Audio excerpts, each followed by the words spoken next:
Aziz Ministru, Michael Falzon, Segretarju Parlamentari, Segretarju Permanenti, Kummissarji u mistednin distinti ma fuq kollox il-koll ħbieb. Inħossni tassew onorata li ġejt mistiedna għal din il-Konferenza Nazzjonali se tiffoka fuq ir-rwol importanti tal-familja fiħdan is-soċjetà Maltija kontemporanja.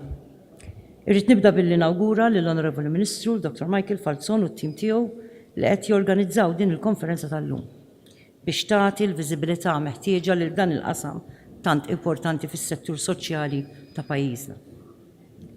Huwa ta' sodisfazzjon għalija li din il-konferenza qed tinkludi l-parteċipazzjoni ta' professjonisti, akademiċi u lil dawk involuti fit-tfassil tal-politika u li ġejjin minn oqsma differenti tas-soċjetà tagħna. Jien nemmen li l-well-being tal-familji tagħna għandu jkun ċentrali għax-xogħol li dejjem jeħtieġ li nagħmlu għal ġid tas-soċjetà li ngħixu fiha. Irrid nistqar li hija ta' aspirazzjoni għalija li nara li lil kulħadd f'din il-Kamra maquta l-għan wieħed, jiġifieri dak li nkomplu nsaħħu, nkomplu nagħtu s-support u nkomplu nagħtu l-empowerment meħtieġ lil familji diversi li jqisu l-Gżejjer Maltin bħala d-dar tagħhom. Mingħajr dubju l-familja hija l-istituzzjoni l-aktar fundamentali fiħdan is-soċjetà. Fil-fatt, il-familji huma l-pedament li fuq jista' jinbena l-ambjent adattat biex niksbu il-ġid soċjali. Il-familji huma kruċjali għall-iżvilupp san tal-komunitajiet tagħna u ta' pajjiżna in ġenerali. Bħal kull istituzzjoni ħajja, il-kunċett tal-familja evolva matul iż-żmien u bla dubju ser ikompli evolvi. Fid-dinja tal-lum huwa importanti li narfu li l-kunċett tal-familja irid ikun wieħed aktar inklussiv fis-soċjetà u s-soċjetà trid tkun aktar miftuħa u kapaċi li tiċċelebra id-diversità sħiħa tas-soċjetà kontemporanja li qegħdin ngħixu fiha. Madankollu irridu nirrikonoxxu li fil-waqt li mxejna ħafna l-qudiem dak li għandu x'jaqsam mal-leġiżlazzjoni, irridu nistinkaw aktar biex nassiguraw li l-liġijiet tagħna jiġu tassew tradotti f'bidliet effettivi li jgħinu l-iżvilupp kulturali tagħna, il-ftuħ tal-mentalità tagħna. Ma rridux inkunu kuntenti b'dak li akkwistajna sal-lum. Iżda rridu nkunu kuraġġużi u nibqgħu nevalwaw u nanalizzaw regolarment kif il-liġijiet u l-politika li qed inħaddmu qed jaffettaw lill-familji u l-komunitajiet fil-ħajja tagħhom ta' kuljum.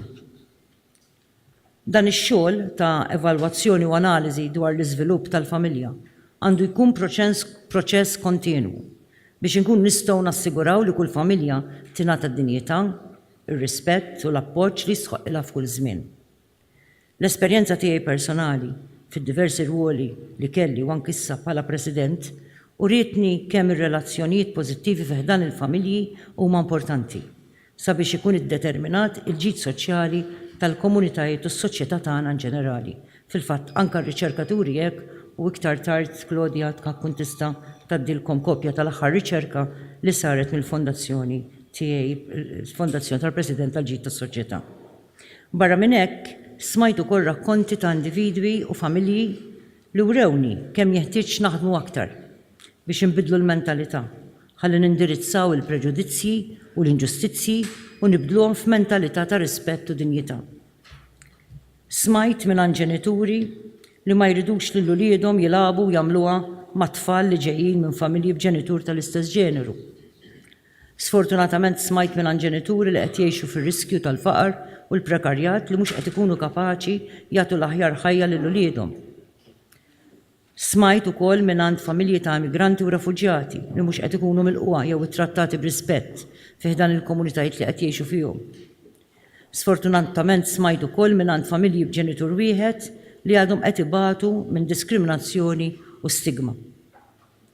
Taw fost stejjer oħra li smajt direttament. Bla dubju ta' xejn ma nistgħux nippermettu li dawn il-familji jħossuhom anqas minn familji oħra għaliex mhumiex mibnija fuq il-mudell tradizzjonali. It-tipi diversi ta' familji għandhom kollha jkunu ċċelebrati, protetti u kkurati kemm mill-awtoritajiet pubbliċi iżda wkoll l-aktar importanti mill-poplu tal-Gżejjer tagħna. Jeħtieġ li nżommu quddiem għajnejna li l-familja imini u minn fejn hija entità vulnerabbli u jistħoqilha tkun protetta mis-soċjetà sabiex tkun tista' tiżviluppa b'mod b'saħħtu. L-appoġġ lill-familji fid-diversità kollha tagħhom għandu jkun ir-responsabbiltà ta' kull wieħed u waħda minnha jekk iridu tassew ngħixu f'komunitajiet u f'soċjetà inklussiva u rispettuża. Xtaqt nieħu eżempju ta' sfida kontemporanja li qed niffaċċjaw u li tista' tkun taxkil lill-familji milli jiżviluppaw relazzjonijiet b'saħħithom jekk ma nilqgħux għaliha. L-użu tat-teknoloġija diġitali. L-użu tat-teknoloġija diġitali qed ibiddel il-mod kif il-persuni jikkomunikaw, mhux biss fih dan il-familji tagħna iżda wkoll fis-soċjetà in ġenerali. Il-metodu diġitali tal-komunikazzjoni jistgħu jgħinu biex itejbu ir-relazzjonijiet familjari bli jżommu persuni f'kuntatt, iżda jistgħu wkoll jekk użati ħażin ikunu mezz ta' firda. Jekk il-persuni jinqatgħu f'dinja għalihom billi jużaw aktar il-mobiles u t-tablets aktar milli jitkellmu ma' ħadd ieħor. Fil-fatt dan is-suġġett importanti se jkun ukoll suġġett ewlieni waqt seminar li se jsir propju fjum il-familja imtella miċ-Ċentru Nazzjonali għar-Riċerka fuq il-Familja u ċ-Ċentru Nazzjonali għall-Ħelsien mill-Vizzi fih dan il-fondazzjoni tiegħi għall-Ġid tas-Soċjetà. Se jkun hemm kelliem ewlieni il-Professur Francesco Belletti li huwa awtorità fuq skala mondjali fuq il-mezzi diġitali u l-effetti tagħhom fuq il-familja.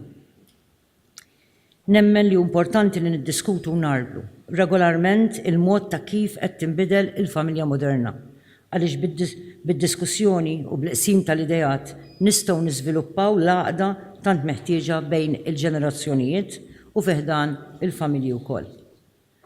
Irridu nammettu li l-arfien, l-esperjenzi u l-valuri tal-ġenerazzjonijiet ta' qabilna huma parti essenzjali mill-identità Maltija tagħna. U għalhekk għandna nkomplu nożżu l-kontribut li tawna bħala kontribuzzjonijiet importanti fit-tisjieħ tal-familja. Skont indikaturi minn sorsi varji, inkluż il-Fondazzjoni għas-Saħħa Mentali bbażata fir-Renju Unit, persuni li għandhom rabta qawwija fil-familja huma aktar kuntenti, aktar b'saħħithom fiżikament u jgħixu aktar fit-tul, b'anqas problemi ta' saħħa mentali minn persuni li huma anqas viċini ta' xulxin. Irrid nieħu din l-opportunità biex inkompli nħeġġeġ lil kulħadd fil-kapaċitajiet varji tagħna sabiex nagħtu priorità lit-tisjieħ tal-familja, sabiex ikollna r-reżiljenza meħtieġa u nkunu f'qagħda li nelbu l-isfidi tal-lum u tal-ġejjieni aħjar. Irrid nenfasizza wkoll li l-familja b'saħħitha u l-ġid soċjali huma intrinsikament marbutin flimkien.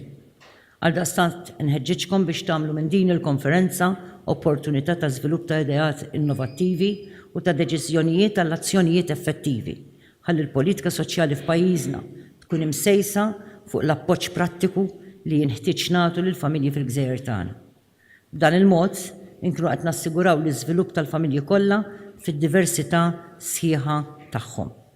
Familji b'saħħithom joħolqu komunitajiet aktar b'saħħithom u soċjetà li tkun tista' tgħix fil-paċi u fil-prosperità.